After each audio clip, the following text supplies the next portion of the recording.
My name is Thorkel. I'm working with Sjorvaldar Vikings, and today we're going to be talking about Old Norse poetry.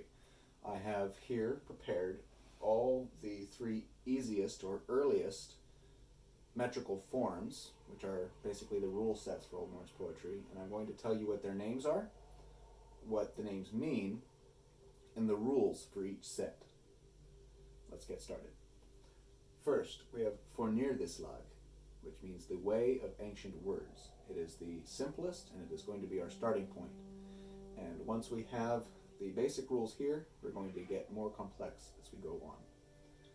But next, we have Ljóðaháttur, which means the song meter. This builds up from Fornirðislag and gets a little bit more complicated, but once you get to this level, this is the most I find it's a good ratio of your work in for what you get back from it. So this is what I usually like to work with. And then we have Galdralag. Galdralag is going to be very similar to Ljóðaháttur, except we're going to add a fifth line, and that fifth line is going to do something special for us. Galdralag means spell or incantation meter, and the best known circumstance of this being used is in a poem where Odin is saying, "Look at the spells I know," and all the spells are written out in spell meter. Starting off with Fornirðislag, we have 2 lines. It's the fewest amount of lines that we have, and these are paired up by alliteration. Alliteration is when the first sound in a word sounds the same way that pet and hit rhyme, because they both end in T. That is when the sound that sounds the same is at the end. But with alliteration, because Old Norse had the first syllable in a word stressed, you want to have the sound where you put emphasis. So in this case, it's at the beginning of the word, so we want our alliteration instead of rhyming. It is entirely possible to write these poems with both rhyme and with alliteration, so they're not mutually exclusive. For the first poem, I have lots of poems, perfect practice. The first stressed syllable of line 2 is the most important one for measuring which has to be alliterative. This is the only one that must absolutely alliterate with anything else, and it must alliterate with any stressed syllable in line 1. As you see, I have 2 stressed syllables per line, and the first one of line 2 and the last one of line 1 are where I chose to put my alliteration. You could perform this out loud without the unstressed syllables by saying lots, poems, perfect practice. You can kind of understand the meaning, but that's a bit extreme just to show you what the stressed versus unstressed is doing. Now we're going to take this and expand on it into Ljóðaháttur, and what was originally lines 1 and 2 is going to become lines 1 and 3. So our odd numbered lines in Ljóðaháttur have 4 stressed. Here they had 2.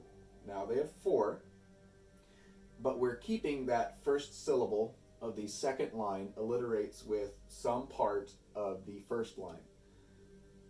The second and fourth, or the even lines in Ljóðaháttur, only have 3 stressed syllables, so they're shorter, so that the form of the poem goes long line for 1, short line for 2, long line for 3, short line for 4, and that's a whole stanza. And then you would repeat that for the next stanza, which is like a paragraph in poetry.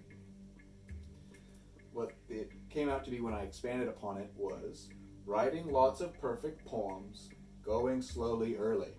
Practice with your peers while texting, getting better later. The meaning of it, of course, being practice your poems, practice it alone or with people, and you'll improve as time goes. The fun instances of alliteration that are a little bit unnecessary is using things like peers here. This could have been friends, and it still would have worked for the counting syllables and for the stress. But I chose peers because I know it is alliterative with practice, but it's not one that has to be there to make the structure work. And this is where having a large vocabulary is helpful, because if you wanted to use classmates instead because you didn't know the word for peer, you would be a little out of luck here. Or even friends doesn't quite work here, but peers does, and it has a roughly equivalent meaning. So when I write these poems, I like to have some kind of thesaurus or something in front of me. There's a really good website on the internet called Word Hippo that lets you quickly transition between synonyms and antonyms, which are the opposite of synonyms. Thesaurus, which means words that are like but are not the same word as, and a dictionary, and it even has a rhymes with. So if you were really caring about getting a rhyme into this, you could use that website to help you build this poem. And I don't think it's cheating at all. I think it's a completely good source that you can use. For my lines 1 and 2, these are our lines with 4 stressed syllables. My first stressed syllable of line 3 is practice, so prac. I want the p sound to go anywhere in line 1, and I actually am lucky in that I have 2 instances where it could work. It could work with perfect or poems, but the point is that the first syllable here is alliterating with some syllable here. The same goes for 2 and 4. 2 is going slowly early, and 4 is getting better later. Of course, the first voiced syllable, or the first stressed syllable, is getting, so g. Coming up, we see I have alliterated it with going. And the reason that this is important is because you're allowed to, I could have used getting and getting. I could have used getting better slowly and getting better later, and it would have worked, because there's no penalty against using the same word over and over, like you might think there is in some kind of rhyming scheme. You're allowed to use the same words if it gets the point across. Moving on to Sjorvaldar, which is our last and most complicated one, and it's only complicated by a small degree. The jump from Sjorvaldar to alliteration is quite a big jump. But from here to Sjorvaldar is a smaller jump, in that we are only adding 1 line. It is another short line, like 2 and 4, so it only has 3 stressed syllables. And the alliteration, as I said earlier, can just be a repeat of number 4. This 5th line in Sjorvaldar is supposed to echo line 4. So you are allowed to reuse it entirely and change it a little bit.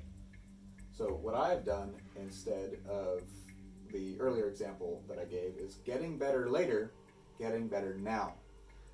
There are 3 stressed syllables here, getting, better, and now, and there's only 2 unstressed syllables, which has been different for everything else, which has been ending with an unstressed syllable like later or getting or going.